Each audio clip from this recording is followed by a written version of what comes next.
Ողջույն հարգելի հեռուստադիտողներ եւ սոցիալական հարթակների մեր հետևորդներ։ Եթերում առողջարար հեռուստանախագիծն է։ Սա առողջապահական հարթակ է, որտեղ մենք քննարկում ենք մասնագետների հետ ամենատարբեր հիվանդություններ եւ խնդիրներ։ Ձեզ ենք ներկայացնում դրանց բուժման բոլոր եղանակները։ Լինեն դրանք վիրահատական թե կոնսերվատիվ։ Մենք հանդիպում ենք յուրաքանչյուր շաբաթ 21:00-ին։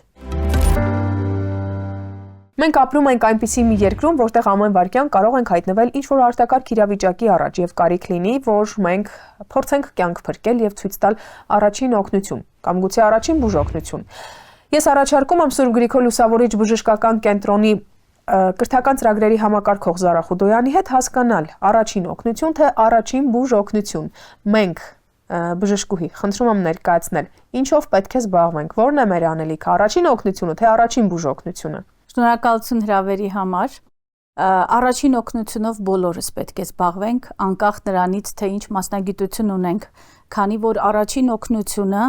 անմիջապես դեպքի վայրում տուժածին, վիրավորին, հիվանդին ցուցաբերվող օգնությունն է մինչ մասնագետի մոտենալը, եւ դա կարող է լինել ամենուր։ Եվ մեզանից յուրաքանչյուրս պետք է համոզված լինենք, որ կարող ենք ստանալ եւ ցուցաբերել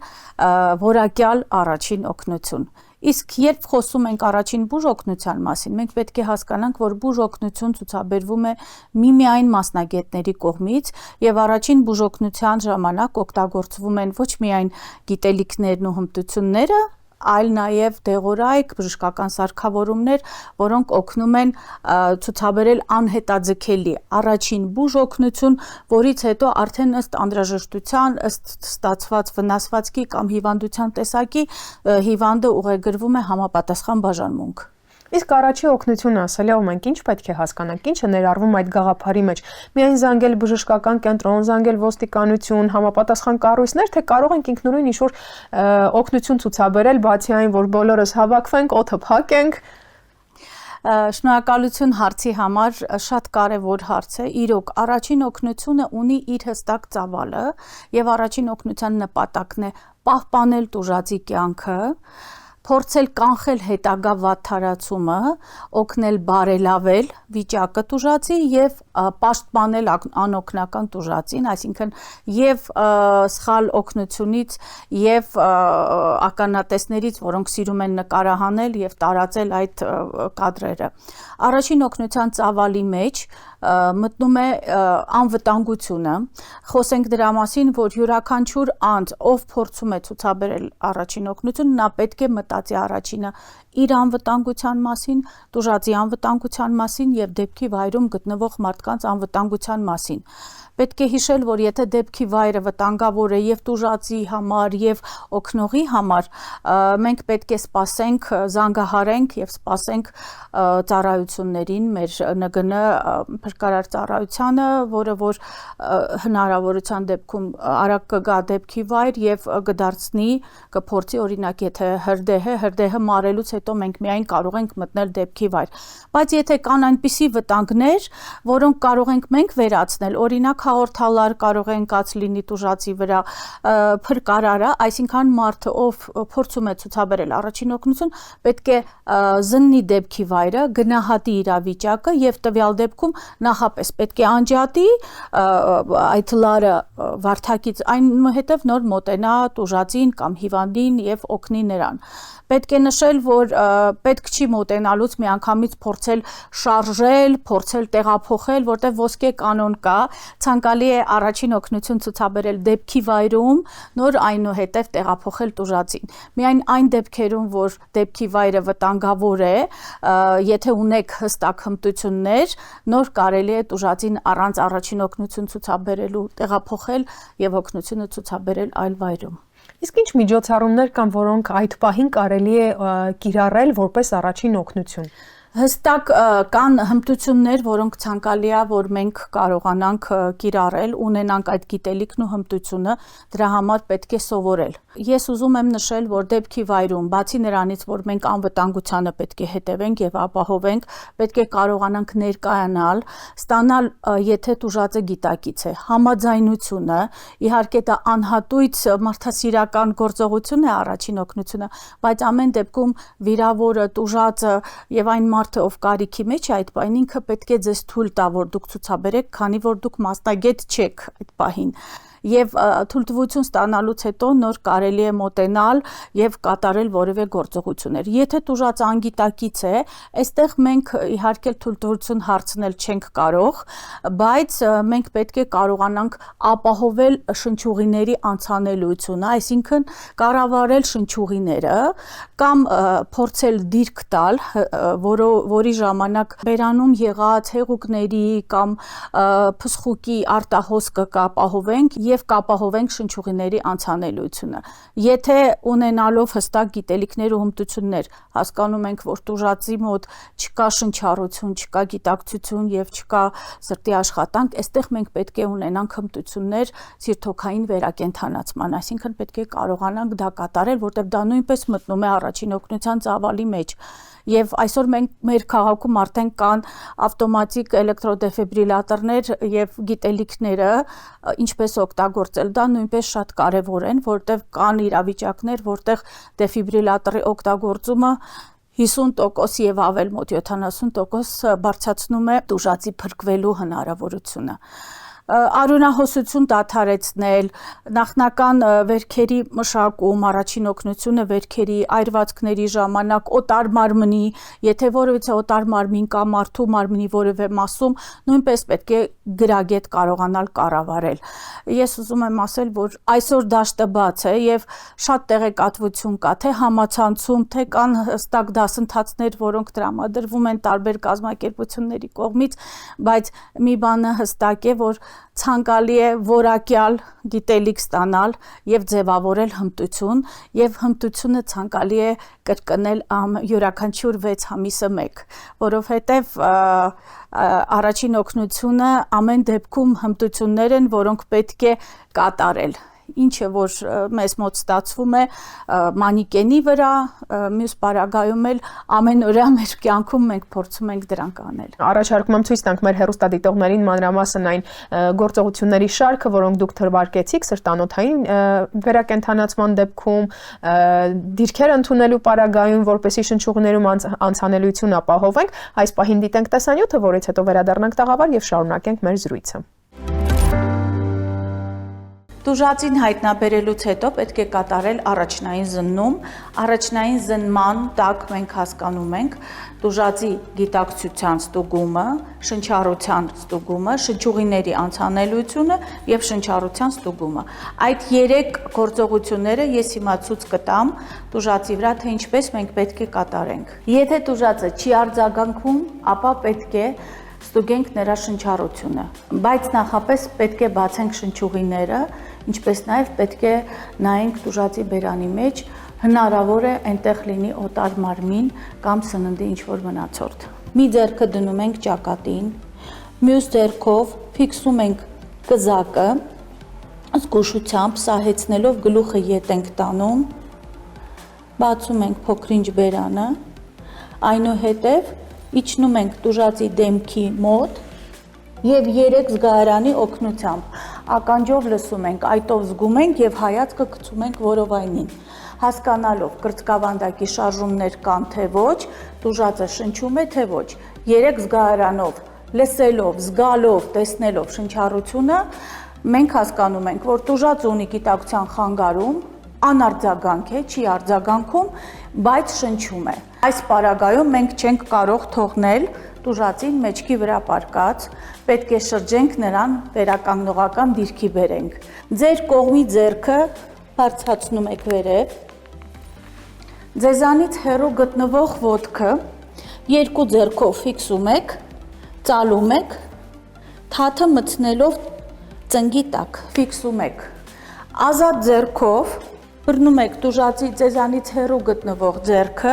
ֆիքսում եք այտին, այնուհետև ետ գնալով, ծնգից քաշելով շրջում ենք նրան կողքի։ Շրջելուց հետո ոտքը իջեցնում ենք եւ ծալում ենք դեպի որովայն, որ ավելի կայուն դիրք ստանա տուժածը, եւ նույնպես գլուխը ետ, կզակը վեր դիրքի ենք բերում, որպեսզի բերանի եղած փսխուկը, թուքը կամ ինչ որ արտադրությունը դուրս հոսի։ Շրջելուց հետո նորից ստուգում ենք շնչառությունը եւ ահազանգում ենք շտապօգնություն։ Անհապաղ օգնություն եւ հրատապ քայլեր պահանջող հաջորդ մեր իրավիճակը, երբ որ նկատում ենք, որ երեխայի շնչուղիները խցանվել են։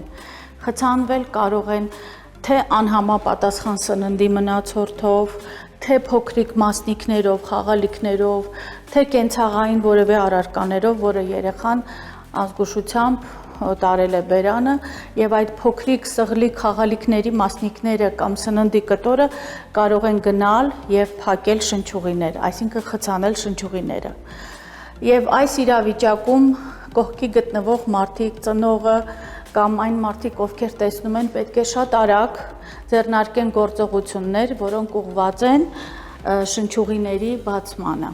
Երեխային պետք է ֆիքսեք ձեր նախաբասկի վրա եւ ցանկալի է, որ դուք նստեք,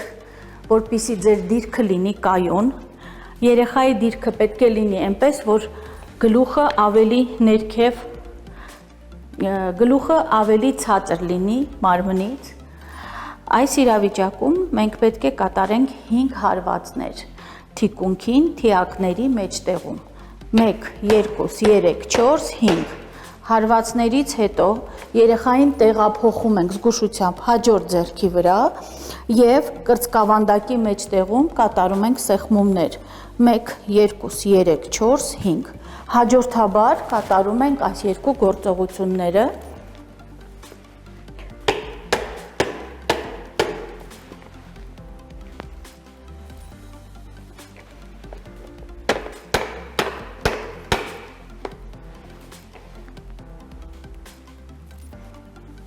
Ուզում եմ նշել, որ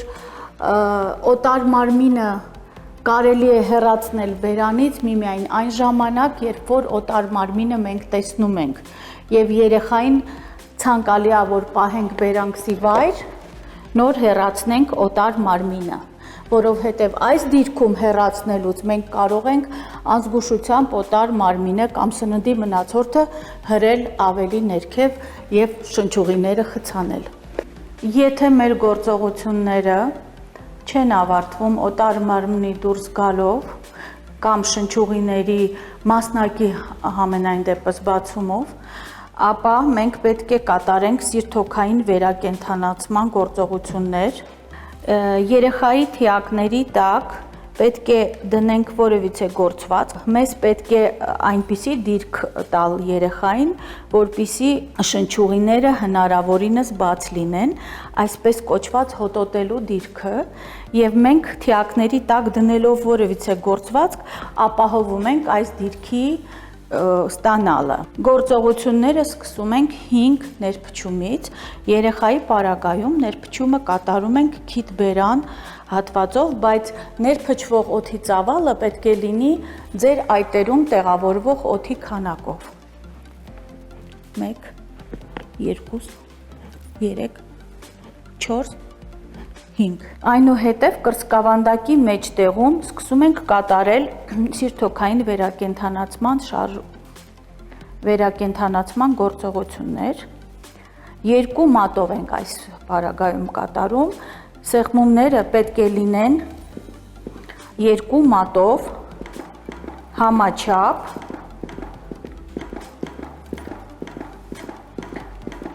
1.5 ինչ այսպես կոչված մինչև 4 սանտիմետր եւ այստեղ դուք կարող եք մանիկենի վրա տեսնել 2 դեղին լույս, որը խոսում է, որ սեղմումները եւ խորությունը ճիշտ են։ 30 սեղմումից հետո մենք պետք է կատարենք 2 ներփչում։ Գործողությունները պետք է շարունակենք մինչև ժամանի շտապօգնությունը կամ վերականգնվի ամեն դեպքում շնչուղիների անցանելիությունը։ Մենք տաղավարում ենք գրագետ առաջին օգնության մասին, շարունակում ենք զրուցել Սուրբ Գրիգոր Լուսավորիչ բժշկական կենտրոնի կրթական ծրագրերի համակարգող Զարա Խուդոյանի հետ։ Տիկին Խուդոյան, ես գիտեմ, որ բժշկական կենտրոնում կազմակերպվում են դասընթացներ։ Ում համար են այդ դասընթացները, ովքեր կարող են մասնակցել, արդյոք մարդիկ, ովքեր չունեն բժշկական կրթություն, կարող են գալ եւ ձեզ մոտ այդ դասընթացների շրջանակներում ծանոթանալ ու տիրապետել առաջին օգնությանը, որպեսզի դրանով մեկ քայլ առաջ լինենք եւ վնաս չտանք։ Մեր բժշկական կենտրոնում Սուրբ Գրիգոր Լուսավորիչ բժշկական կենտրոնում մենք կազմակերպում ենք անհետաձգելի բուժօգնության եւ հիմնական կենսապահովման այսպես ասած BLS դասընթացին, որը նախատեսված է թե ավագ բուժաշխատողների համար, թե կրտսեր, այսինքն բուժքույրերը, բժիշկները տարբեր մասնագիտությամբ կարող են գալ եւ ստանալ այդ գիտելիքները մեզ մոտ, ինչպես նաեւ մենք իրականացնում ենք առաջին օգնության դասընթացներ ոչ բժշկական կրթություն ունեցող անձանց համար եւ դասընթացների համար ցանկալի է կապվել մեզ հետ։ Կա հետաքրքրվածություն մարդկանց շրջանում այդ դասընթացներին մասնակցելու։ Հետաքրքրությունը շատ բարձր է եւ մենք աշխատում ենք տարբեր մասնագիտությամբ մարդկանց հետ, սկսած մեր ծնողների, պոլիկլինիկայի մեր այցելուների հետ, մենք ունենք մայրիկների դպրոց, որտեղ աշխատում ենք նաև մայրիկների հետ, ովքեր իրենց երեխաներին բերում են պոլիկլինիկա եւ ստանում են պատվաստումներ եւ խորհրդատվություն բժշկի, նաև անցնում են առաջին օգնության դասընթացներ մեզ մոտ, ինչպես նաև մեր բժիշկներն ու բուժքույրերը նույնպես անցնում են, սիրով անցնում են այդ դասընթացները, որտեղ միշտ չէ, որ ձեռքի տակ մենք ունենք անհրաժեշտ տեղորայք սարքավորումներ եւ միշտ չէ, որ մոտ է գտնվում բժշկական կենտրոնը։ Դրա համար եթե մենք պատկերացնենք, որ առաջին